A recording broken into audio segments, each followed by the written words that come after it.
Warning, this video isn't for anyone under the age of 16. If you're under 16 years old, please leave the video now because we do get into some adult type shit. Thank you.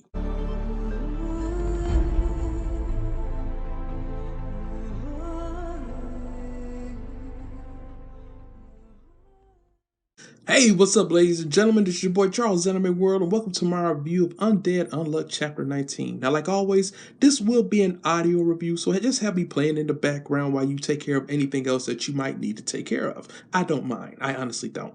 So, let's talk about Undead Unluck Chapter 19. Overall, this was a good chapter, but I knew coming off of last week's chapter that this would be a cooldown chapter, because with manga, you know you have to have that cooldown chapter, and this was going to be it.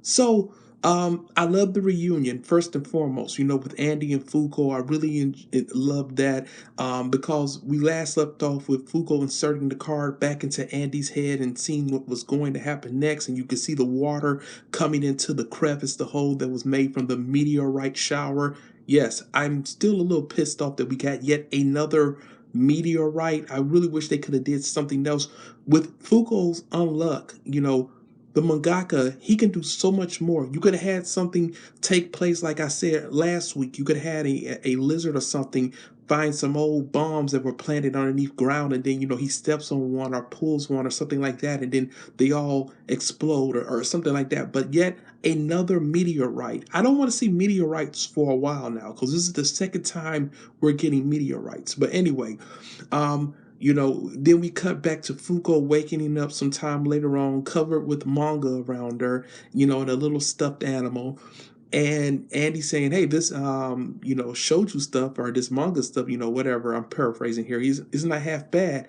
And Fuko's just astonished because the old Andy is back. And I really like that. I like the whole scene when Andy says that, you know, when he was being swallowed up by the darkness, all he could hear was Fuko's voice, and that's what made him happy. You know, there's a deep connection there. I'm talking about Inuyasha Kagome levels of a deep connection. You guys know what I mean if you've ever seen Inuyasha.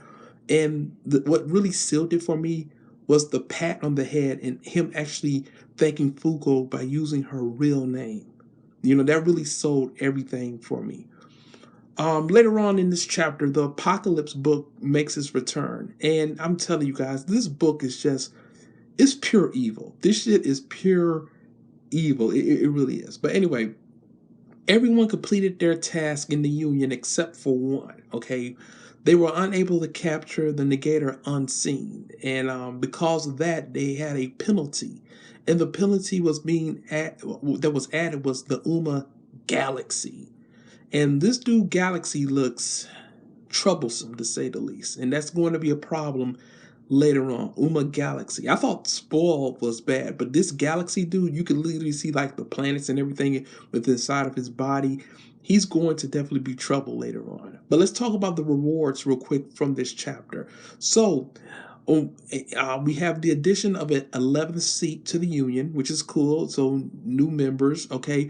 We have the locations of Unburn and Unrepair. So again, that's what Fuko really wanted, Unrepair, so, you know, she can help Andy finally die. But I'm thinking to myself now, do you guys really think that Fuko's gonna want Andy to die? You know, she depends on him so much. And even Andy, when he patted her on the head, you know, knowing what would happen with Fuko because of her unluck, you know, he did it without even thinking about it because they know that he's going to be okay. So I'm wondering, is this really what Fuko wants? I know this is what Andy wants, but is this really what Fuko wants? You know, because once Andy dies, she will be all alone all over again. Okay. Some more of the rewards: the unification of the world's languages. And I love how Shin tested it out against Mew. Like he said, you know, he spoke his native language. And she was like, sir, I can't understand what you're saying because the world's language has all been transformed into English. That's one thing I kind of wish would happen a little bit. Like, could you imagine if everyone in the world spoke the same language? Yes, you could still have your same beliefs and your same history, but wouldn't it best be nice if everyone spoke the same language and we could communicate with everyone else in the world? That would be so awesome. Like, that would be something incredible. But I do like the fact that how negators are not affected by this, so they can still retain knowledge of their language. You know, if they spoke another language like Shin can, but everyone else, you know, had their memories rewritten so that now everyone can speak English, which I'm okay with that. So we found out that, you know, the Union completed all their tasks except for one, and that was finding the negator Unseen. We see that someone else has Unseen, and we don't know who this guy is. We know that he has a patch over his eye, and I could assume that the patch over his eye is actually hiding his ability, whatever that may be. We don't know yet. And I do feel that Andy is going to have to stop him.